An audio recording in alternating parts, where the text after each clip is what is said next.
Hello and welcome to a new episode. In today's episode I'm going to be looking at repairing an Indesit dishwasher. If you've been following me for a while, you'll notice that today's episode is a bit different. That's because this channel was never meant to be about just cars. It was always planned to cover a wide variety of repairs, including cars, home and workshop stuff. So going forward, I've created two playlists on my channel. One dedicated to car stuff and the other dedicated to everything else workshop related. So if you're here for the car stuff, head over to the playlist tab and click on the cars, and vice versa for the workshop stuff. Anyway, let's get on to today's repair. So if you own an Indesit tabletop dishwasher and you notice either you're using a lot of salt or everything is coming out covered in salt, a little bit like, this, you can see this glass is completely covered in salt, and you can see on the spoons there, and also some sort of residue like you get on this bowl here, then it's probably because the salt tank valve is stuck open or failed.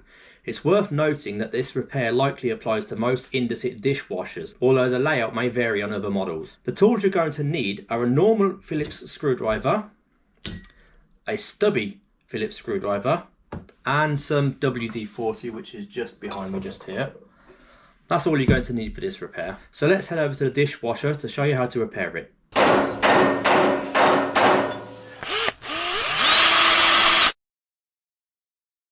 So the first thing you're going to want to do is actually to turn it on and start one of the programs just to activate the drain pump to make sure you drain most of the water out of it as you can. So if you just start that up, you'll hear the pump cut in. And once the pump cuts in, just let it run for a few seconds just to allow it to pump most of the water out, and you can go ahead and turn it off.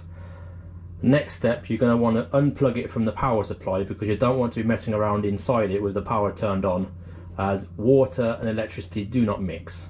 The next step, you're going to want to open the dishwasher door and remove the tray from inside. Now mine's still full obviously because it's still covered in salt, so I will need to wash it again, hence me leaving all the washing in there. So you want to take this tray completely out.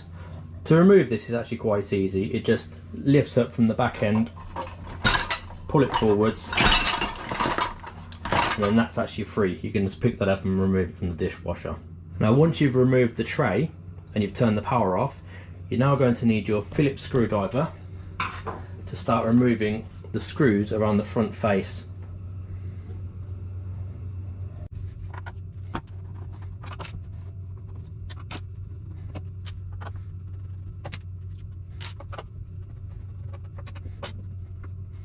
Once you've removed these screws from the front face, you then want to turn your dishwasher around to remove the screws from the back. Now before you take these screws out, it is just worth noting, if you feel more comfortable, you can turn the mains water supply off and remove the main water pipe and drain pipe from the dishwasher to give you a bit more space if you don't have enough room.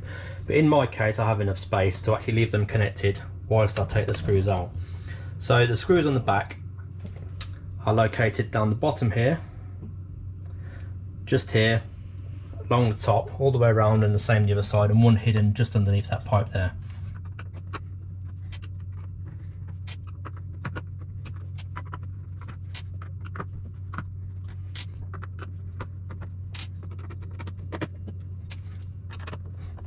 Once you've removed all these screws from the back, you're then going to want to go into access the bottom of the dishwasher, as there are two more screws hidden underneath and the clips to take this whole cover off the top of the dishwasher. So on the underside of the dishwasher, this being the back, this being the front, you have two more screws. You've got one just here and one down the bottom here which you want to remove.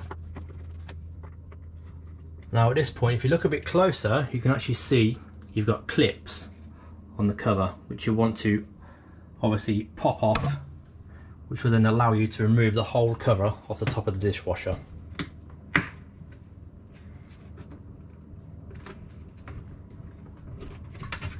Just like so.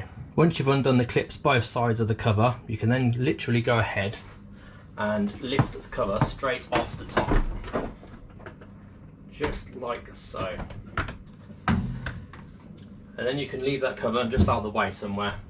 So now you have the cover off. On the left hand side of the dishwasher, you'll notice down here you have these springs for the door. Make sure the door is closed at this point to release this clip just off of here. and then you can remove that spring just off the notch at the top there, out the way. And then you want to remove this screw just down the bottom here. Once you've removed this screw, you're going to want to lift this metal bracket up whilst keeping this bottom plate firmly on the worktop. It's just to give you enough space to access the valve underneath. Now in my case, I'm actually just going to be simply using an old jewellery box just like this, just to wedge between the bracket and the bottom plate. Now you may need 2 people to do this because it can be quite tricky to try and lift the dishwasher up and keep the bottom plate down. All you need to do, just wedge it in there like that, just to give you enough space to access the valve, which is actually located just here.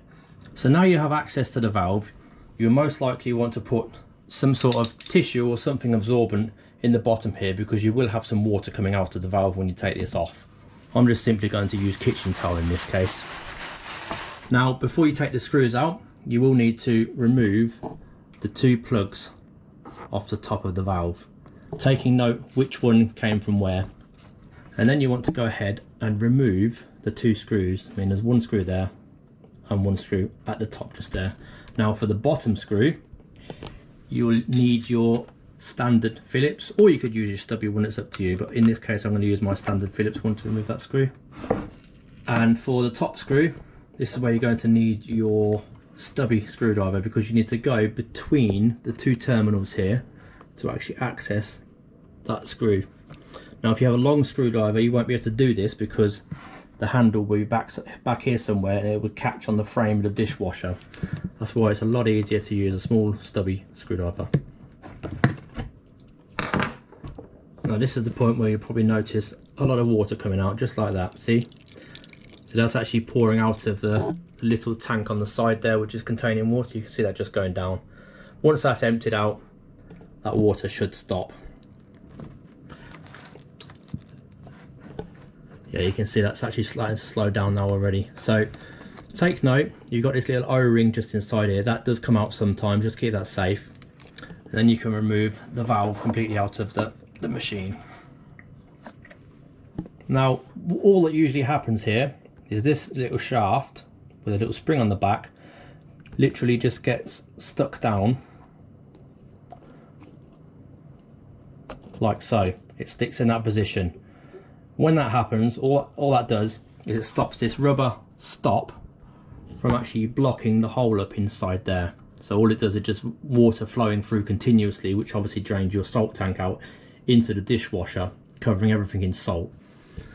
So all you need to do is just remove this out, carefully remove the spring off the back, give everything a good clean up, the shaft and the spring and what have you, and then spray some WD inside there and give it a good clean out with some kitchen towel or some sort of cloth, and get in there with maybe a brush or something like that. Once you've sprayed some WD in there, you can put your little shafts back in and just pump it up and down a few times just to get it nice and free.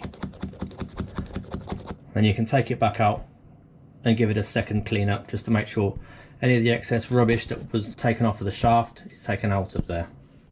Now this failure of the shaft sticking in the valve is the most common failure of these valves, but if it has failed completely, you'll have to source yourself a new valve and obviously replace the valve itself in the machine. So now we can go ahead and start reassembling the machine. The first step, of course, is putting the valve back in. Now the easiest way is to make sure your O-ring is actually sitting on the tank itself, because there's a little recess that sits in, and then you want to locate the front of this shaft, the pointy bit, into the small hole inside the shaft there, just like that.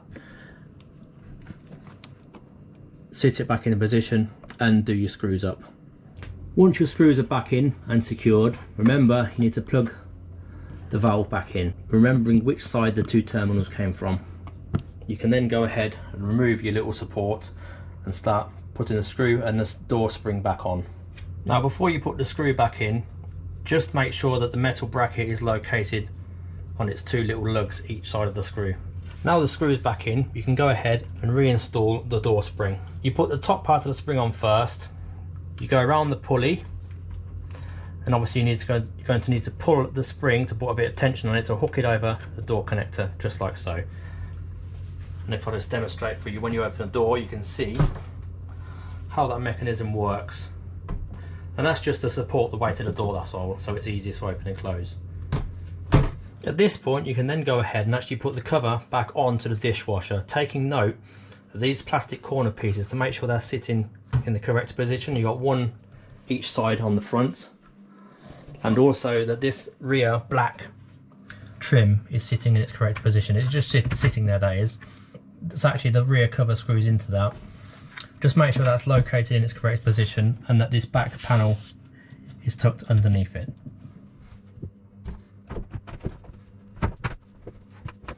Now at this point you should be able to clip your clips back in underneath, just to hold everything in its position for when you put the screws back in.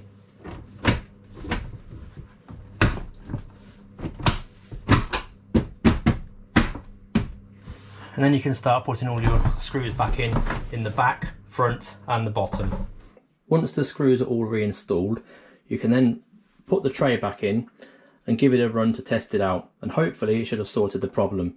If the problem still persists, then you're most likely going to need to replace the salt tank valve. I hope this video has helped you out in some way, or at least given you an idea how to repair your dishwasher. If it has, don't forget to click the like and subscribe and the bell notification so you're notified each time I upload. Now you can also help me out with my new Patreon account with the link in the description to support my future videos. Until next time guys, take care.